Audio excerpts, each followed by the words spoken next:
رخ دن ہے یا مہر سما، یہ بھی نہیں وہ بھی نہیں، شب زلف یا مشک خطاں، یہ بھی نہیں وہ بھی نہیں۔ خورشید تھا کس زور پر، کیا بڑھ کے چمکا تھا قمر، بے پردہ جب وہ رخ ہوا، یہ بھی نہیں وہ بھی نہیں۔ دن لہو میں کھونا تجھے، شب صبح تک سونا تجھے، شرم نبی خوف خدا، یہ بھی نہیں وہ بھی نہیں۔ رزق خدا کھایا کیا، فرمان حق ٹالا کیا، شکر کرم ترس سزا، یہ بھی نہیں وہ بھی نہیں۔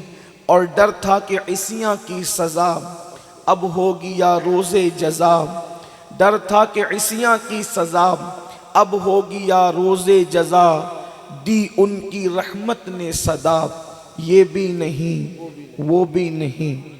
آج کی یہ محفل ہمارے سنی دعوت اسلامی کے ہندوستان کے 55 اداروں میں سے ایک ادارہ دارالعلوم فیضان غریب نواز جو پالی کی سرزمین پر موجود ہے، اس کا دستار کا یہ پروگرام ہے جس میں آپ مجھ سے پیشتر بہترین خطابات سماعت کر چکے ہیں، اور ہماری محفل کے جو اصل خطیب اور خصوصی مہمان ہمارے قائد، معمار قوم و ملت، مصلح امت، داعی کبیر، بانی مدارس کثیرہ حضرت العلامہ مولانا محمد شاکر علی نوری صاحب قبلہ سے ان کے ملفوظات سماعت کریں گے۔ مکاتب کی تعداد ہمارے یہاں سنی دعوت اسلامی میں پورے ہندوستان میں سینکڑوں کی تعداد میں ہے الحمدللہ، اور بڑے ادارے 55 ہیں، جن میں سے ایک پالی میں فیضان غریب نواز بھی ہے۔ سبحان اللہ سبحان اللہ۔ آج مجھے یہاں میں بہت دنوں کے بعد آیا تو مجھے بڑی مسرت ہوئی، اس لیے کہ جب برسوں پہلے یہاں زمین خریدی جا رہی تھی، اس وقت اس زمین کے انتخاب کے وقت بھی یہ فقیر قادری حاضر ہوا تھا۔ مجھے اچھی طرح یاد ہے سورج غروب ہو رہا تھا اور علم کے سورج کی بلندی کی بنیادوں کا یہاں پروگرام بن رہا تھا۔ یہاں کوئی اتنی خاص بستی نہیں تھی، چند ایک مکانات تھے، لیکن یہ علم کے گہوارے کی برکتیں ہیں کہ نئی بستی جنگل میں منگل ہوا۔ اور یاد رکھیں یہ علم کی برکت ہے کہ مردے زندہ ہوتے ہیں۔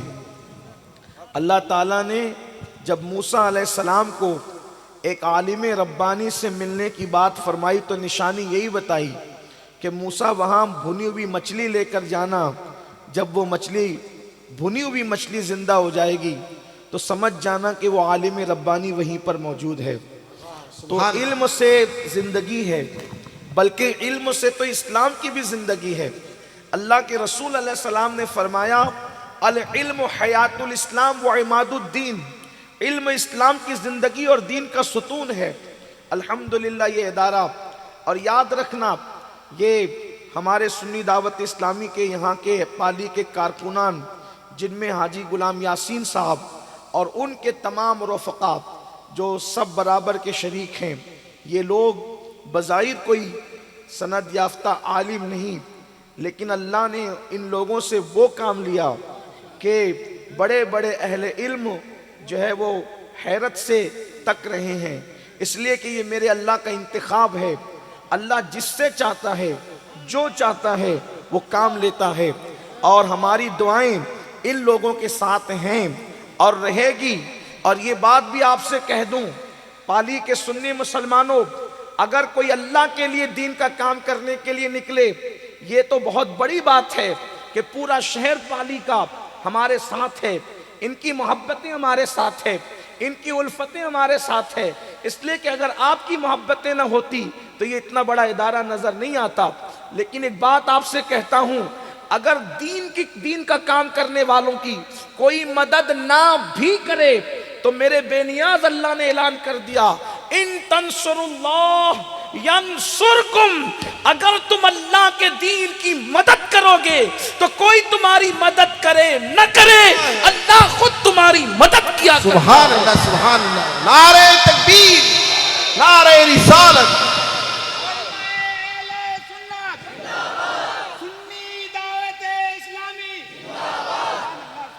الحمدللہ، اور یہ ادارہ چلتا ہے اور انشاءاللہ چلتا رہے گا انشاءاللہ تبارک و تعالی، اس لیے کہ اس میں خلوص شامل ہے پالی کے سنی دعوت اسلامی کے کارکنوں کا، اس میں اخلاص شامل ہے پالی کی سنی عوام کا، خواتین کا۔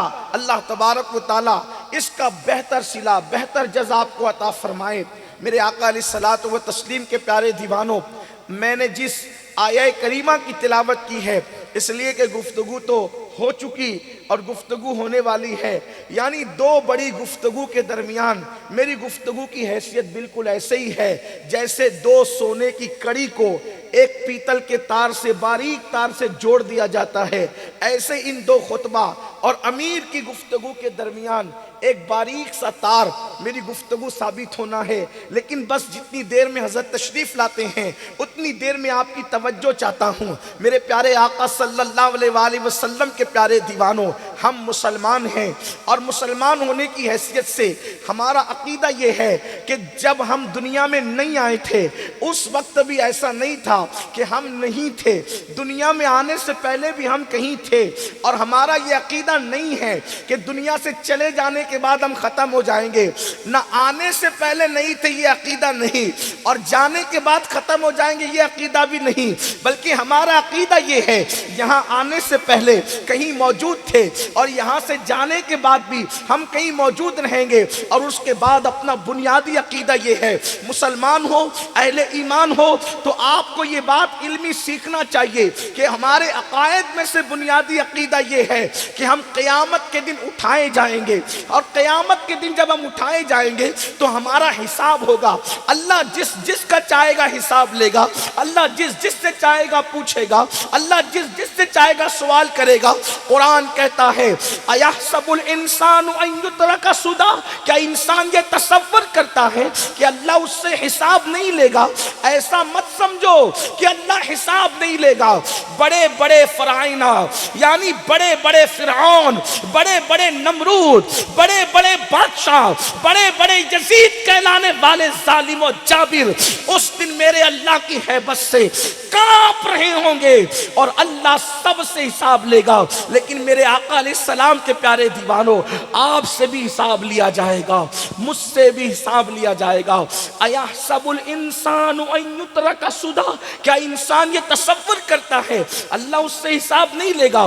بلکہ یہاں تک فرمایا فَمَن يَعْمَلْ مِثْقَالَ ذَرَّةٍ خَيْرًا يَرَهُ وَمَن يَعْمَلْ مِثْقَالَ ذَرَّةٍ شَرًّا يَرَهُ، ایک ذرے کے برابر تم نے نیکی کی ہوگی اللہ وہ بھی دکھائے گا، ایک ذرے کے برابر برائی کی ہوگی اللہ وہ بھی دکھائے گا، اور اس کے بعد میرا اللہ فیصلہ کرے گا، اور فیصلہ یہ ہوگا لوگوں کی دو منزلیں ہوگی، یا تو کچھ لوگ اس دن چمکتے چہروں کے ساتھ جنت کی طرف جا رہے ہوں گے، یا تو کچھ لوگ اس دن سیاہ چہروں کے ساتھ جہنم کا ایندھن بننے کے لیے جا رہے ہوں گے۔ میرے آقا کریم صلی اللہ علیہ وآلہ وسلم کے دیوانوں، اب آپ سوچیں اور غور کریں، یہ کوئی کہانی قصہ نہیں کہ کسی نے جنت میں جانا ہے اور کسی نے جہنم میں جانا ہے، بلکہ یہ حقیقت ہے جس کو قرآن بیان کرتا ہے۔ جنت میں کون جائے گا اور جہنم میں کون جائے گا، یہ بات میں آپ سے کہہ دوں، پالی والو اس کا فیصلہ جلسوں کے اسٹیج نہیں کرتے کہ کون جنت میں جائے گا کون جہنم میں جائے گا، اس کا فیصلہ جلسے کا خطیب نہیں کر سکتا، اس کا فیصلہ ناظم جلسے کا نہیں کر سکتا، اس کا فیصلہ تم اور میں نہیں کر سکتے۔ قرآن کہتا ہے ان الابرار لفی نعیم وان الفجار لفی جحیم، کہ جو نیک ہوں گے ان کو جنت ملے گی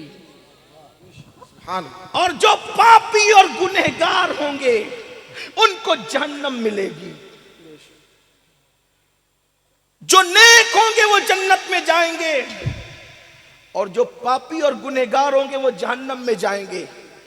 آگے گفتگو بڑھانے سے پہلے ایک بات عرض کر دوں، آپ میرے متعلق بھی نہیں کہہ سکتے کہ میں نیک ہوں اور نہ آپ اپنے متعلق کہہ سکتے کہ آپ نیک ہیں. کیوں؟ اس لیے کہ جس کو آپ نیک کہتے ہیں اس کو قدرت بھی نیک کہے یہ کوئی ضروری نہیں. یہ بات خاص، جو اپنے آپ کو نیک سمجھتا ہے اسے قدرت نیک کہے کوئی ضروری نہیں، اور آپ جس کو بد سمجھتے ہیں اسے قدرت بھی بد کہے یہ ضروری نہیں. بے شمار ایسے بد ہیں جنہیں آپ پاپی سمجھتے ہیں لیکن وہ قدرت کی فہرست میں نیکوں میں لکھے. بے شک سبحان اللہ. اور بے شمار ایسے نیک ہیں جنہیں آپ نیک اور اللہ والا سمجھتے ہیں اور وہ قدرت کی فہرست میں پاپی لکھے ہوئے ہیں. اس لیے یہ دنیا کے اندر فیصلے نہیں ہوں گے ان الابرار لفی نعیم وان الفجار لفی جہیم. نیکوں کے لیے جنت ہے اور پاپیوں کے لیے جہنم ہے. لیکن یاد رکھیں اب کون پاپی ہے؟ اپنے آپ کو ہر آدمی زیادہ سمجھتا ہے. اور یاد رکھنا جو سب سے بڑا پاپی ہے دنیا کا، وہ سب سے بڑا گنہگار ہے دنیا کا، جو اپنے آپ کو نیک سمجھتا ہے، اس کی وجہ یہ ہے اللہ اکبر. اگر ہم حدیثوں میں پڑھتے ہیں تو اللہ اللہ وہ ام المومنین صلی اللہ جسے سیدہ طیبہ طاہرہ مفتی چار ملت کہا جاتا ہے، حجلہ آرائے عفت کہا جاتا ہے، محبوبہ محبوب رب العالمین کہا جاتا ہے، ام المومنین سیدہ عائشہ صدیقہ رضی اللہ تعالیٰ عنہ. میں عرض کرنا چاہتا ہوں کوئی اندازہ لگائے اس خاتون کی عظمت کا، کوئی اندازہ کرے اس خاتون کی عظمت کا.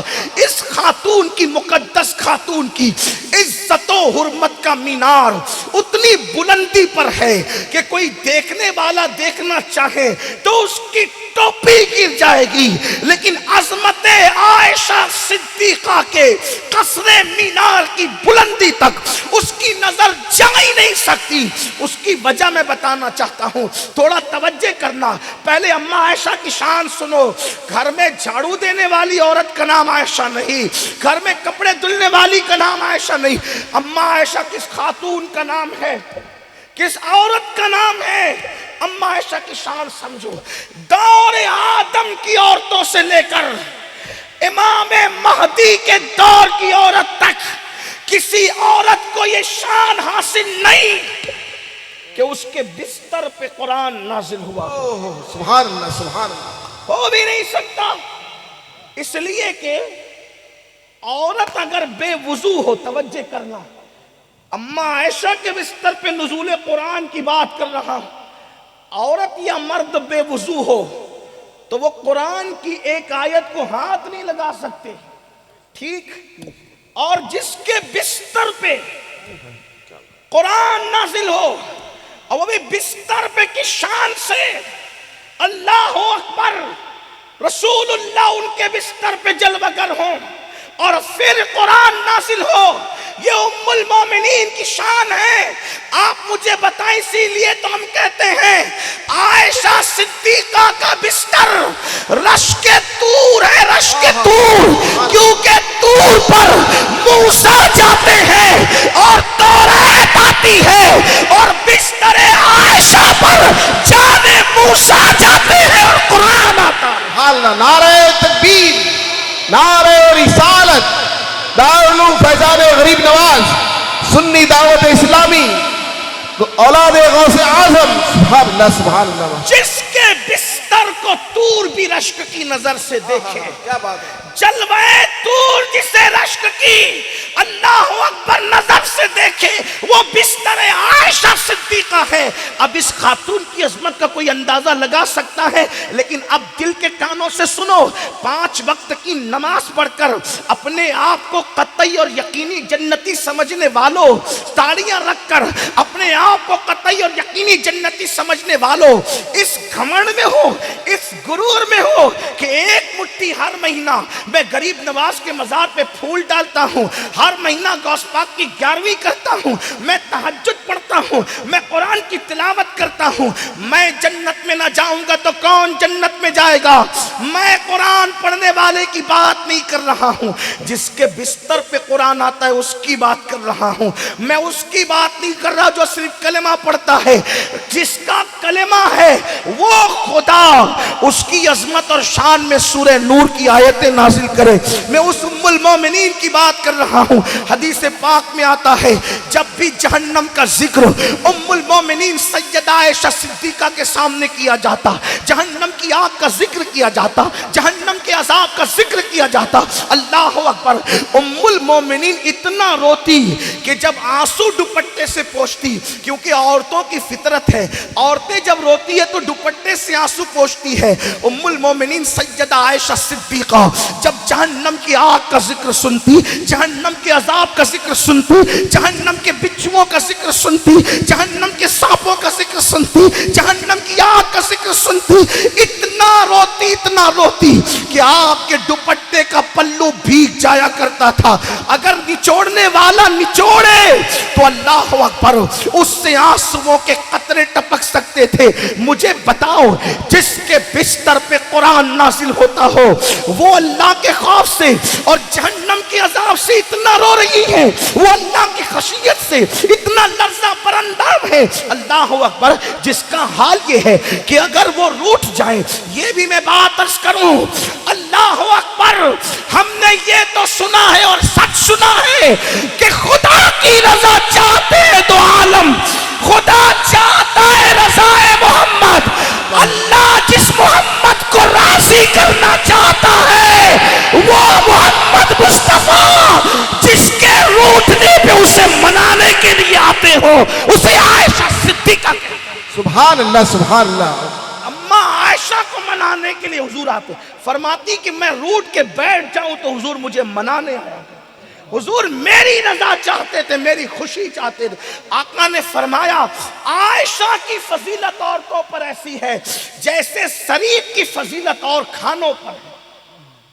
یعنی سرید سید الطعام ہے تو ویسے ہی عائشہ سیدہ نساء ہے.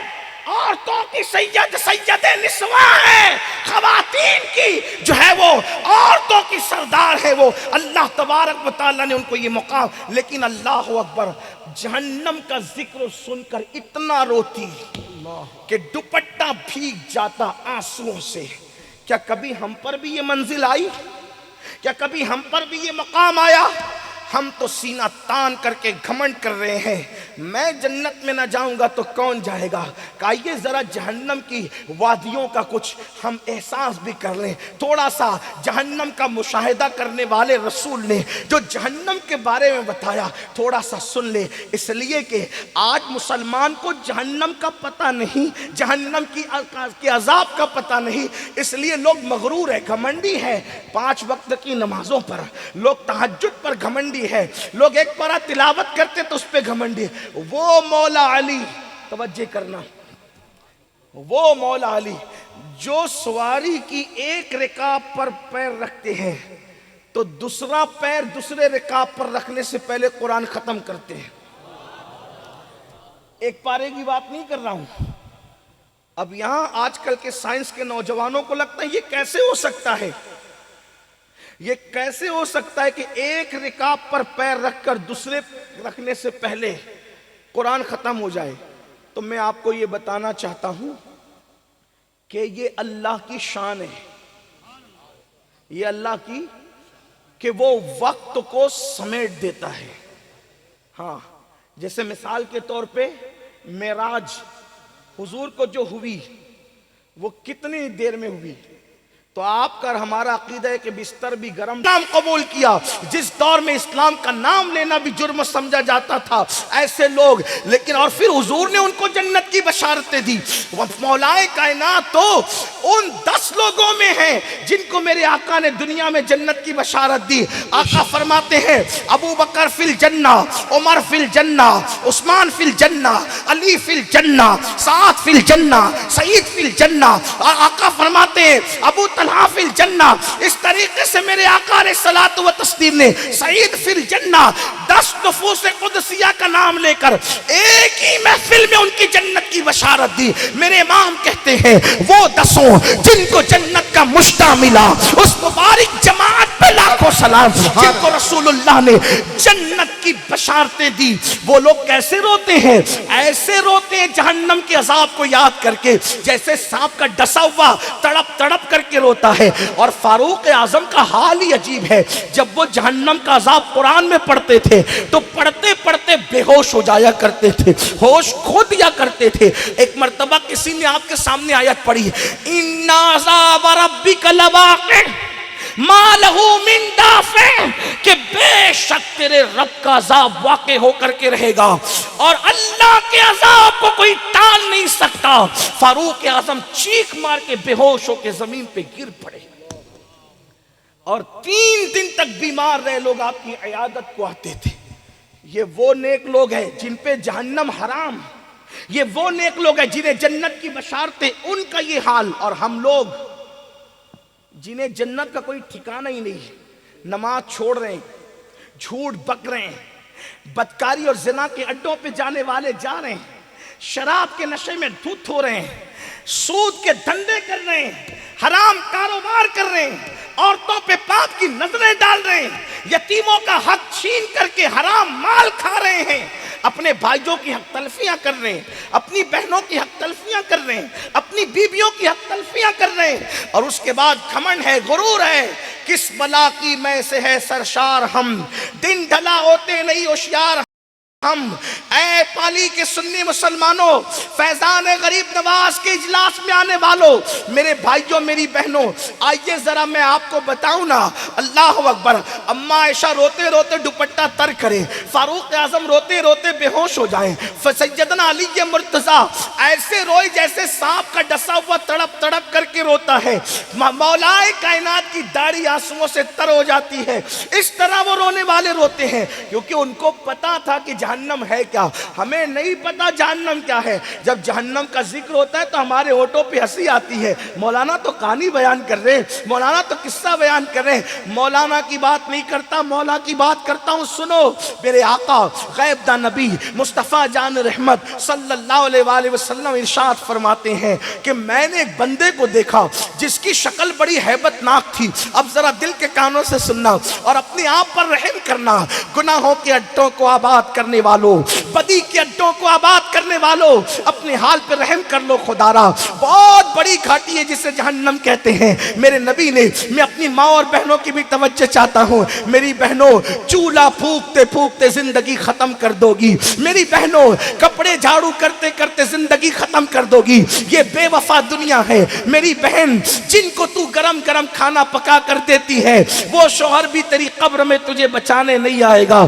تیرے گھر والوں کو جس کو تو نے بہت زیادہ خدمتیں کی، ان میں سے کوئی تو تجھے یاد بھی نہیں کرے گا. لیکن یاد رکھنا، نماز کے وقت میں اگر تو ٹی وی دیکھ رہی ہے میری بہن، سیریل دیکھ رہی ہے، نماز چھوڑ رہی ہے، یا اللہ اکبر تو نامحرم مردوں سے بات کر رہی ہے، نامحرم اجنبی مردوں سے گفتگو کر رہی ہے، تو میری بہن سمجھ لے کہ تو اپنے آپ کو جہنم کا ایندھن بنا رہی ہے. ہاں، اگر تیرا ہاتھ کسی اجنبی مرد سے ٹچ ہو رہا ہے تو میرے نبی نے فرمایا عورت کا ہاتھ اگر کسی اجنبی مرد سے ٹچ ہو جائے بدنیتی کے ساتھ، بدی کی نیت کے ساتھ، اس پر سب سے زیادہ اگر کسی کا حق ہے تو جہنم کی آگ کا حق ہے. اور یہ جہنم کی آگ کیا ہے؟ آپ اور ہم ذرا دل کے کانوں سے سنیں. آقا فرماتے ہیں میں نے دیکھا ایک ہیبت ناک شکل والا، ایک مکروہ شکل والا، جس کی شکل انتہائی ہیبت ناک تھی اور وہ جہنم کی آگ کو بھڑکا رہا تھا اور جہنم کی آگ بھڑک رہی تھی. تو میں نے پوچھا جبریل یہ ہیبت ناک شکل والا جس کی شکل سے دلوں پہ ہیبت طاری ہوتی ہے کون ہے؟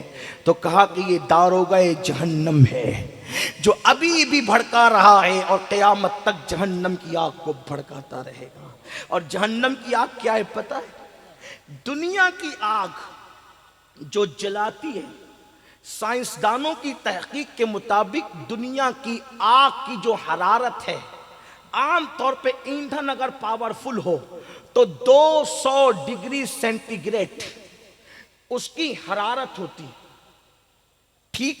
اور اب سنو، اللہ کے رسول صلی اللہ علیہ وآلہ وسلم فرماتے ہیں دنیا کی آگ سے 69 درجہ زیادہ جہنم کی آگ ہے۔ آپ اندازہ کریں 69% زیادہ جہنم کی آگ ہے۔ اور یہ تو صرف سمجھنے سمجھانے کے لیے یہ محققین کی باتیں کر رہا ہوں کہ 200 ڈگری سینٹی گریڈ ہوتی ہے اور پھر وہاں پر 1 لاکھ سے زیادہ ہوتی ہے۔ یہ صرف کہنے کی محققین کی باتیں، حضور نے فرمایا، بلکہ ایک حدیث میں فرمایا 69 اور ایک حدیث میں فرمایا 70 درجہ زیادہ۔ اور یہ بھی یاد رکھیں، اب محدثین اس کو بیان کر رہے ہیں کہ یہ 70 درجہ جو ہے یا 69 درجہ جو ہے یہ گنتی کا 10 20 30 40 والا نہیں ہے، بلکہ جب حدیث میں 100 کے الفاظ آئیں، 70 کے الفاظ آئیں، 60 کے الفاظ آئیں، 40 کے الفاظ آئیں، 80 کے الفاظ آئیں، تو عرب کا محاورہ بھی یہاں لیا جا سکتا ہے، کیونکہ عرب میں بھی کہا جاتا ہے، جیسے ہمارے یہاں محاورہ ہے، میں کہتا ہوں ارے یار میں نے تو حافظ اللہ بخش کی تقریریں 50 بار سنی، مطلب کیا ان 50 کے بعد جو عدد آتا ہے 50 وہ؟ میں سید محمد صاحب سے 20 بار ملا، تو مطلب 19 کے بعد جو 20 آتا ہے وہ نہیں، کثرت بتانا مقصود ہے۔ تو اب اگر یہ اس کا معنی یہ لیا جائے محاورہ عرب کے مطابق کہ 69 یا 70 درجہ زیادہ دنیا کی آگ سے جہنم کی آگ ہے، تو اس کی حرارت کا اندازہ کر سکتے ہیں۔ اگر اللہ کو صرف لوگوں کو، مجرموں کو جلانا مقصود ہوتا، توجہ کرنا، صرف جلانا مقصود ہوتا تو جلانے کے لیے تو دنیا کی آگ بھی کافی تھی، کیونکہ دنیا کی آگ میں اگر کسی کو ڈال دیا جائے جل کے وہ راکھ ہو جاتا ہے، لیکن جلانا مقصود نہیں ہے، اعمال کی سزا دینا مقصود ہے۔ 70 درجہ زیادہ یا 69 درجہ زیادہ جو جہنم کی آگ میں مجرموں کو ڈالا جائے گا، قرآن کہتا ہے لا يموت فیہا ولا یحیا، وہ جہنم میں جل کر بھی، قرآن کے الفاظ پہ غور کریں، نہ وہ جی سکیں گے نہ مر سکیں گے، نہ مر سکیں گے نہ جی سکیں گے، لا يموت فیہا ولا یحیا، نہ وہ مر سکیں گے نہ جی سکیں گے، ان کو اتنا بدترین عذاب جہنم میں دیا جائے گا، 69 یا 70 درجہ زیادہ دنیا سے اس آگ کی حرارت ہوگی۔ آپ سے میں پوچھنا چاہتا ہوں، اسی پر بس نہیں، اللہ اکبر، میرے کریم آقا غیب دا نبی صلی اللہ علیہ وآلہ وسلم فرماتے ہیں اللہ اکبر، جہنم کے اندر جب جہنمیوں کو داخل کیا جائے گا تو ان کو کھانے کے لیے وہ مانگیں گے، ہمیں کھانا دو، بھوک لگی ہے، ہمیں کھانا دو، بھوک لگی ہے، تو میرے آقا فرماتے ہیں ان کو تھوڑ کھلایا جائے گا، ان کو کانٹے کھلائے جائیں گے۔ اور یاد رکھنا وہ جہنم کا جو تھوڑ ہے، جو جہنم کے کانٹے ہیں، تو ایسا نہیں کہ وہ کانٹے ٹھنڈے ٹھنڈے ہوں گے،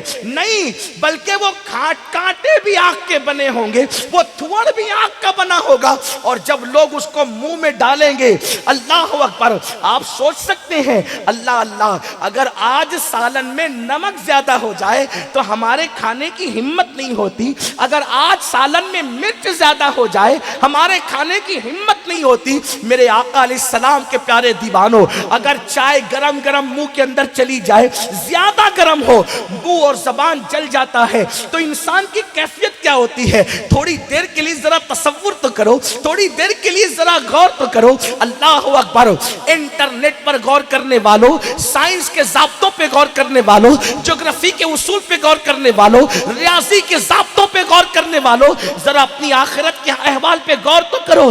یہ دنیا کی چائے جو دنیا کے چولہے پر بنی ہوئی ہے اگر زیادہ گرم ہو اور منہ میں چلی جائے تو زبان کا کیا حال ہوتا ہے؟ اچانک اگر گرم کھانا آپ منہ میں ڈال دے تو کیا حال ہوتا ہے؟ لیکن ہائے ہائے اس دن ہمارا کیا بنے گا، اس دن ہماری کیفیت کیا ہوگی؟ اے میری قوم کے وہ جوان جو نماز کے وقت میں تو بیٹھا ہوا گیم کھیل رہا ہے، نماز کے اوقات میں تو فیس بک پہ بیٹھ کر کے لگا رہا ہے، ہاں ہاں تو اپنی جوانی کے نشے میں بدمست ہو کر عورتوں پہ پاپ کی نظر ڈال رہا ہے، بدکاریوں کے اڈوں کو آباد کہہ کر کے تو سوچتا ہے میرا کون کیا کر لے گا؟ سن لے، میرا اللہ کہتا ہے ان بطش ربک لشدید، تیرے رب کی پکڑ بڑی سخت ہے۔ اللہ کی پکڑ کا حال کیا ہے میرے نبی نے سب بیان کر دیا تاکہ آگاہ ہو جاؤ، تاکہ اٹینشن ہو جاؤ۔ یہ کہانی کس سے نہیں ہے، یہ حقیقت ہے۔ اللہ اکبر۔ تھوڑ وہ زہریلے پھل وہ کانٹے کھانے کے لیے دیے جائیں گے، میرے آقا فرماتے جب وہ اپنے منہ میں ڈالیں گے تو ان کے منہ پھٹیں گے، ان کے منہ چھلنی ہو جائیں گے، وہ چبا نہ سکیں گے، ان کے ہونٹ باہر آ جائیں گے، ان کے دانت باہر آ جائیں گے، ان کے گالوں کا گوشت جھڑ کر کے گرے گا، اور جتنا وہ چبا کر کے اندر ڈالنے کی کوشش کریں گے کانٹے، جہنم کی آگ کے بنے ہوئے کانٹے۔ یہی حقیقت صحابہ کو معلوم تھی، اس لیے وہ روتے تھے۔ ہمیں یہ حقیقت نہیں پتہ ہے، اسی لیے تو کہتا ہوں نیک بننے کے لیے علم کا ہونا بھی ضروری ہے۔ بغیر علم کے ہم نیک بھی نہیں بن سکتے، ہمیں تو پتہ ہی نہیں، ہم تو ہنستے ہیں، ارے چھوڑو مولانا اللہ کریم ہے۔ میں کہتا ہوں اللہ کریم ہے، کیا یہ صحابہ کو نہیں پتا تھا اللہ کریم ہے؟ آپ کو آج پتا چلا اللہ کریم ہے؟ رات رات پر رونے عبادت کرنے والے کیوں ڈر رہے تھے؟ آنسو کیوں بہا رہے تھے؟ انہیں نہیں پتا تھا واللہ خدا کی معرفت جتنا صحابہ کو نصیب تھی اس کا کوئی ذرہ بھی کسی کو نصیب نہیں ہو سکتا۔ انبیاء کی جماعت کے بعد اصحاب رسول کو جو معرفت تھی، کیوں؟ اس لیے کہ صحابہ نے خدا کو دیکھنے والے مصطفیٰ سے توحید کا درس لیا تھا۔ ان سے زیادہ خدا کی معرفت کس کے پاس ہو سکتی تھی؟ اور پھر میرے آقا ارشاد فرماتے ہیں جب وہ تھوڑ منہ سے چبائیں گے ان کے حلق چھلنی ہوں گے، پھٹیں گے، اور ان کے پیٹ کے نیچے کے حصے سے ان کی آنتیں کٹ کٹ کے گریں گی۔ پھر وہ پانی طلب کریں گے، پانی، پھر وہ پانی مانگیں گے۔ اللہ کے رسول فرماتے ہیں انہیں آب حمیم دیا جائے گا، وہ گرم گرم پانی آب حمیم۔ اس کی تشریح کرتے ہوئے کہا گیا، بعض محدثین کہتے ہیں وہ آب حمیم ایسا پانی ہوگا جس میں جہنمیوں کا پیپ ملا ہوا ہوگا، جہنمیوں کا خون ملا ہوگا۔ ایک بات اور سن لیں، آج کل تو شراب کا بھی بہت دور دورہ چلا ہے، فلموں میں شراب کی تشہیر ہو رہی ہے، سیریلوں میں شراب کی تشہیر ہو رہی ہے۔ آب حمیم تو عام جہنمیوں کے لیے ہے، لیکن جو شرابی جہنمی ہیں ان کے لیے کوئی خاص بات ہے۔ ان کو زانی مرد اور عورتوں کا جو پیپ نکلے گا ان کے زنا کے آلات کی جگہ سے، اس سے زیادہ حیا کے جملے میرے پاس نہیں ہے، معاف کرنا اگر سماعتوں پہ بار پڑے تو، جن جسم کے حصے سے وہ زنا کرتے کراتے تھے ان اعضاء سے پیپ اور خون جہنم میں بہ کر نکلے گا، وہ خاص شرابیوں کو دیا جائے۔ دنیا میں شراب پیتے تھے، یہ لو تمہارا انجام ہے۔ آپ سے پوچھتا ہوں کوئی انگلی دھو کر دے دے دنیا کے پانی سے، پیو گے؟ وہ جوانوں کی غیرت کہاں گئی کہ اللہ کے سچے رسول صادق و مصدوق نے فرمایا جنہوں نے دنیا میں شراب پی ہوگی اور توبہ نہیں کیا ہوگا ان کو بدکار لوگوں کے ان اعضاء کا پیپ پلایا جائے گا، گرم گرم کھولتا ہوا پیپ جن سے انہوں نے زنا کیا ہوگا، اور اس کے اندر بدبو اتنی آئے گی کہ میدان محشر والوں کا دماغ پھٹنے لگے گا۔ وہ کہیں گے یہ بدبو کائے کی ہے؟ تو کہا جائے گا یہ زنا کرنے والوں کے اعضاء کی بدبو ہے جس سے وہ زنا کیا کرتے تھے۔ دنیا ہی سب کچھ ہے، دنیا کی رنگریلیاں ہی سب کچھ ہے.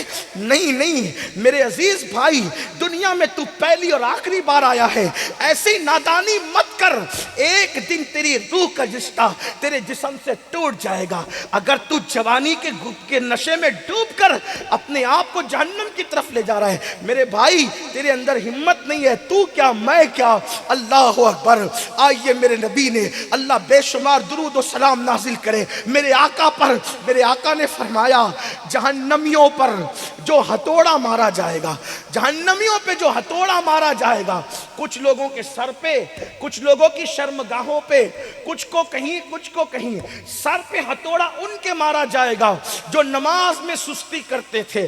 ہاں ہاں جلسے میں آنے کا تو شوق تھا، مسجد میں جانے کا شوق نہیں تھا، اس لیے کہ ڈائلاگ بولتے تھے ہم تو فلاں کے مرید ہے، ہم تو فلاں کے مرید ہے. ان مولویوں کو طریقت کا کیا علم ہے، یہ کیا جانے اللہ تک پہنچنا. میں کہتا ہوں جو خدا کے گھر تک نہ پہنچے وہ خدا تک کیا پہنچ سکے گا. ارے خدا تک پہنچنے کے لیے گھر تک پہنچنا ضروری ہے. وہ زمان و مکان سے پاک ہے، لیکن کوئی کسی کے گھر پہ کبھی نہ جائے اور پھر کہے کہ میری فلاں سے دوستی ہے.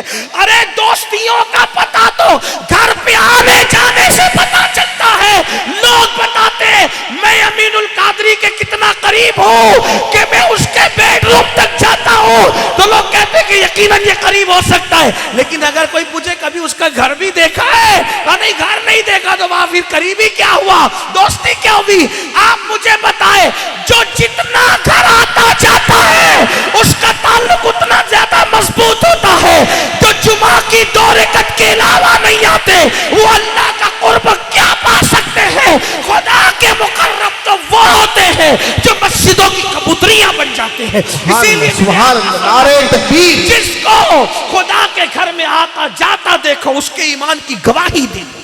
نعرہ تکبیر. مسجدوں کے نام سے الرجی ہو، مسجدوں کے نام سے الرجی ہو، مسجدوں کے نام سے بدن پہ کاٹے آتے ہو، اور ہم اللہ والے ہیں. اور تو کون سا اللہ والا ہے؟ جھوٹے. اللہ والے تو خدا کے گھر کا چکر لگاتے رہتے. ارے وہ تو ایسے اللہ والے وہ نماز پڑھ کے نکلتے ہیں تو بھی ان کا دل مسجد میں لگا رہتا ہے، ان کے دل مسجد میں لگے رہتے ہیں. میرے آقا نے فرمایا قیامت کے دن جن کو عرش کا سایہ دیا جائے گا ان میں سے ایک وہ بندہ ہے کہ نماز پڑھ کے نکلتا ہے پھر بھی اس کا دل مسجد میں لگا ہے. جو مسجد کے زینے پہ بیٹھ کے گیم کھیلیں اور اذان کے وقت کہے چلو اب اذان ہوگی نمازی آئیں گے، جو مسجد کو استنجا کے لیے استعمال کرے، شرم کرو. لوگ کہتے ہیں مسلمان تباہ ہو رہا ہے. میں نے کہا جو مسجد میں صرف پیشاب کے لیے جاتا ہو وہ تباہ نہ ہوگا تو کون ہوگا؟ مسجد پیشاب کی جگہ ہے. آپ کے پالی میں بھی یہ ہوتا ہوگا، میرے مالیگاؤں میں بھی ہوتا ہے، اور جگہ بھی ہوتا ہے. مسجد کے استنجا خانے، وضو خانے نمازیوں کے لیے ہے.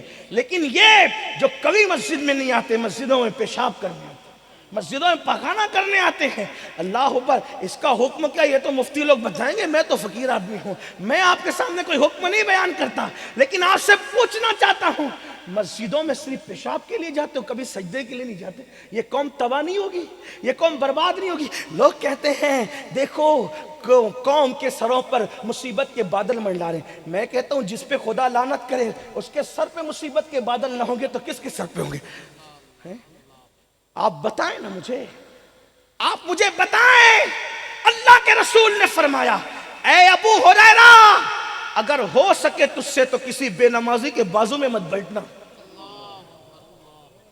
کون کہہ رہا؟ اللہ کے رسول کہہ رہے ہیں. اور یہاں تو جناب بے نمازی ہو کر بھی سب کچھ ہے. یہ دنیا داروں کا دربار نہیں کہ تیرا کاروبار دیکھ کر تجھے مقرب بنایا جائے. یہ دنیا دار لوگ جن کی نظر جیب پہ ہوتی ہے ان کی بارگاہ نہیں کہ تیرے چہرے کی سفید چمڑی دیکھ کر کے تجھے مقرب بنایا جائے. نہیں، وہاں تو نہ عربی دیکھا جاتا ہے نہ عجمی دیکھا جاتا ہے، وہاں تو ایمان کے بعد عمل دیکھا، تقویٰ دیکھا جاتا ہے. ان اکرمکم عند اللہ اتقاکم.